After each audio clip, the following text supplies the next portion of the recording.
ہندو نے کمنٹ کیے نیچے میرے بیان کے نیچے کہ میں اس لیے اسلام قبول نہیں کرتا کہ اسلام میں یہ فضول کی ٹینشنیں بہت ہیں، یہ ہو گیا تو اس سے نکاح نہیں ہو سکتا، یہ ہو گیا تو اس سے نکاح نہیں ہو سکتا۔ تو بھائی ہمارے لیے یہ ٹینشنیں کیوں ہیں؟ یہ غیرت مند لوگوں کی زندگی ایسے ہی ہوتی ہے کہ جب آپ کے بیٹے کی شادی ہوئی اور بہو بن کے کوئی عورت گھر میں آئی تو اسلام آپ کو یہ اجازت ہی نہیں دیتا کہ آپ اس پہ ہوس کی نگاہ ڈالو۔ اب آپ نے جب بھی اس کو دیکھنا ہے اپنی بیٹی کی حیثیت سے دیکھنا ہے، اور محفوظ ہے۔ اور یہ بھی اسلام نے بتا دیا بھائی یہ طلاق بھی دے گا تو آپ اس سے شادی نہیں کر سکتے، ہو ہی نہیں سکتا، راستہ بند۔ تو ہمارے پاس کتنی بڑی دلیل، کسی ایتھیسٹ سے پوچھو کہ یہ غلط ہے، وہ اگر غلط کہے گا تو غلط ہونے کی دلیل نہیں، وہ صحیح کہے گا تو صحیح ہونے کی دلیل نہیں۔ ہمارے پاس کتنی بہترین دلیل ہے، حرمت علیکم امہاتکم وبناتکم وعماتکم وخالاتکم وبنات الاخ وبنات الاخت وامہاتکم اللاتی ارضعنکم واخواتکم من الرضاعہ وامہات نسائکم وربائبکم اللاتی فی حجورکم من نسائکم اللاتی دخلتم بہن۔ کیا انداز ہے! میں نے ایک انگریز کے تبصرہ پڑھا تھا اس آیت پہ۔ اس انگریز نے لکھا کہ مسلمانوں کے پاس یہ جو آیت ہے نا، یہ ایسی خاندانی آیت ہے، خاندانی کا لفظ میں اپنی طرف سے کہہ رہا ہوں، اس کے جو الفاظ کا اپنی زبان میں ترجمہ کر رہا ہوں۔ اس نے کہا سوچو جس معاشرے میں اس قانون پر عمل کیا جاتا ہوگا کیسا پاکیزہ معاشرہ ہوگا وہ۔ یہ انگریز کے الفاظ ہیں۔ اور جس معاشرے کے پاس یہ قانون نہیں ہے، وہ بزبان حال یہ کہنا چاہ رہا تھا، تو اس معاشرے کی درندگی کا کیا عالم ہوگا، وہ کیسے فیصلہ کرے گی؟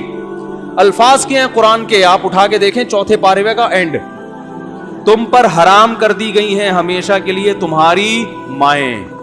کبھی بھی انسان اپنی ماں سے اس قسم کا ریلیشن نہیں کرتا، ہمیشہ کے لیے حرام۔ وبناتک، اور ماں میں نانی دادی خود بخود آتی ہیں، وہ بھی ام میں ہی آتی ہیں۔ وبناتکم، تم پر حرام کر دی گئی ہیں ہمیشہ کے لیے تمہاری بیٹیاں، اور اس میں پوتیاں اور نواسیاں بھی اسی بیٹیوں میں ہی آتی ہیں۔ حرمت علیکم امہاتکم وبناتکم واخواتکم، تم پر ہمیشہ کے لیے حرام کر دی گئی ہیں تمہاری بہنیں، چاہے ماں شریک ہوں یا باپ شریک ہوں، سب اس میں آ گئی۔ واخواتکم وعماتکم، تمہارے باپ کی بہنیں تم پر ہمیشہ کے لیے، بولو بھائی، پھپھی جسے کہتے ہیں، مقدس رشتہ ہے۔ جب اپنے باپ کی بہن پہ نگاہ ڈالو گے ماؤں والی نگاہ ڈال سکتے ہو، کوئی اور نگاہ ڈالنے کی اجازت، بولو بھائی، نہیں، یہ ہے ہی نہیں، یہ نکاح کا محل ہی نہیں ہے۔ وَأَمَّاتُكُمْ وَخَالَاتُكُمْ، تم پر حرام کر دی گئی ہیں تمہاری ماؤں کی بہنیں، جس کو خالہ کہا جاتا ہے۔ نہیں آ رہی بات؟ چاہے وہ تم سے عمر میں چھوٹی کیوں نہ ہو، لیکن چونکہ تمہاری ماں کی بہن ہے تو لیول اس کا وہی ہے نا، تو جب اس پہ نگاہ ڈلے گی ماں والی نگاہ ڈلے گی۔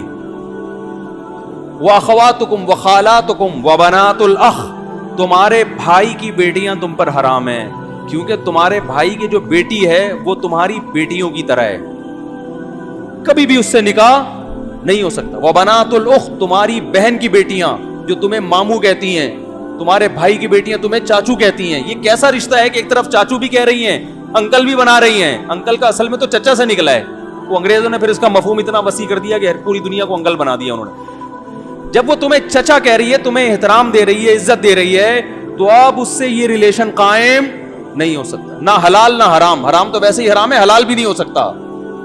وَبَنَاتُ الْأُخْتِ وَأُمَّهَاتُكُمُ اللَّاتِي أَرْضَعْنَكُمْ، کیا انداز ہے قرآن کا۔ وہ مائیں جنہوں نے بچپن میں گود میں لے کے تمہیں دودھ پلا دیا، ان سے بھی ایک تقدس کا رشتہ قائم ہو جاتا۔ پہلے تو بہت ہوتا تھا، اب کم ہوتا ہے۔ مالدار عورتیں پہلے بچے خود نہیں پالتی تھیں، عرب میں دستور تھا، پیسے دے کے کسی کو کہتے ہیں تو پال لے، جب بڑا ہو جائے ادھر دے دینا۔ میں اس لیے جو ڈیفینس کلفٹن کی عورتیں ہیں نا، ان سے کہتا ہوں کہ آپ سے اگر بچے نہیں پل رہے ہیں نا تو پیدائش کو روکو مت، پیدا کر کے دائیوں کو پکڑا دیا کرو، یہ پھر بھی بہتر ہے، اور یہ ثابت ہے اسلاف سے۔ خود ہمارے نبی صلی اللہ علیہ وسلم کی والدہ محترمہ نے نبی کی ولادت کے بعد مائی حلیمہ کے حوالے کیا نا،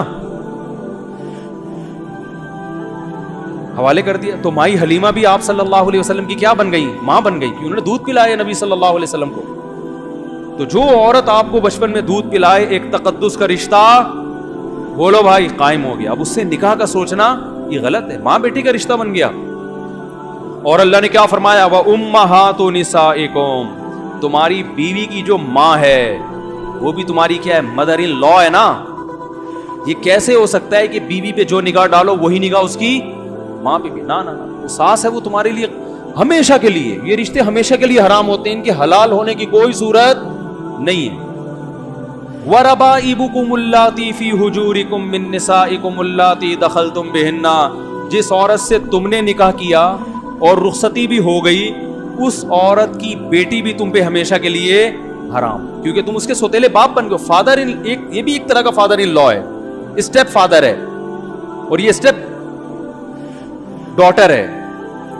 کیوں؟ اس لیے کہ اب یہ نہیں ممکن ہے کہ اس کی ماں سے بھی تمہارا ریلیشن ہو اور اسی وقت میں یا کسی زندگی کے کسی موڑ پر اب اس کی بیٹی سے بھی نہ. بھائی اس بیٹی نے تم پر ایک دفعہ باپ کی نظریں ڈال دی ہیں، کیونکہ وہ ماں کا شوہر تو باپ ہی جیسا ہوتا ہے نا.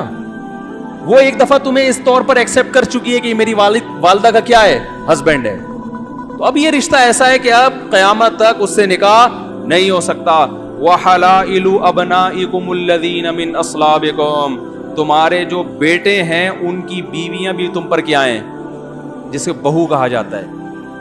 نہیں آ رہی بات؟ کیونکہ بیٹا جب اس کو لے کر آتا ہے تو تم بیٹے کی واسطے سے اس پر بیٹیوں کی نگاہ ڈالتے ہو، اور ڈالنا بھی چاہیے، اور وہ تمہیں کیا ایز اے فادر کر لیتی ہے. تو بس یہ ہمیشہ کے لیے اب کیا ہو گیا؟ بولتے کیوں نہیں بھائی؟ اور قرآن نے یہ بھی کہا وَأَن تَجْمَعُوا بَيْنَ الْأُخْتَيْنِ، اور دو بہنوں کو نکاح میں جمع کرنا بھی کیا ہے؟